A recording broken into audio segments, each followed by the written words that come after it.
Hello दोस्तों, मैं नेहा शुक्ला। मैं अपने चैनल में आप लोगों का स्वागत करती हूँ। मैं आपको एक भादो में ललई छठ के गीत सुनाऊंगी।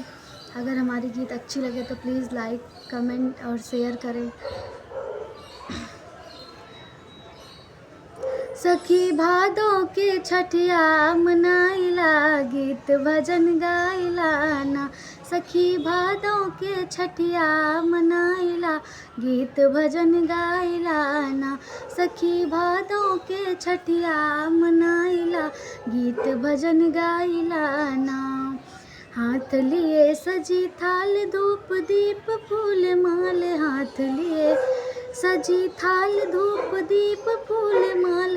अरे जकरे बाजौ ने चढ़ाइला, गीत भजन गाइला ना।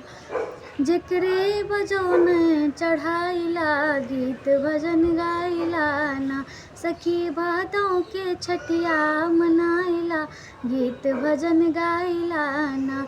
सखी भादों के छठिया मनाइला, गीत भजन गाइला ना। कहीं धूम साज बाज, कहीं चुनरी रिवाज, कहीं धूम साज बाज, कहीं चुनरी रिवाज, कहीं धूम साज बाज, कहीं चुनरी रिवाज। नाही जकरे कुछ सीसई नवाइला, गीत भजन गाइला ना।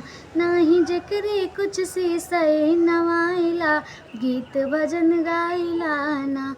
सखी भादों के छठिया मनाइला, गीत भजन गाइला ना। सखी भादों की छठिया मनाइला, गीत भजन गाइला ना।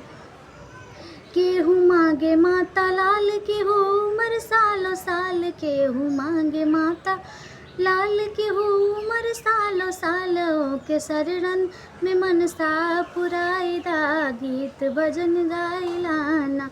आके शरणन में ममता, आके शरणन में मनसा पुराइला, गीत भजन गाइला ना।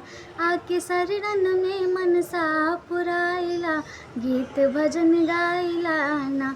सखी भादों के छठिया मनाइला, गीत भजन गाइला ना। सखी भादों के छठिया मनाइला, गीत भजन गाइला ना। आज माई से सुख दुख सुनाइला, गीत भजन गाइला ना। आज माई से सुख दुख सुनाइला, गीत भजन गाइला ना।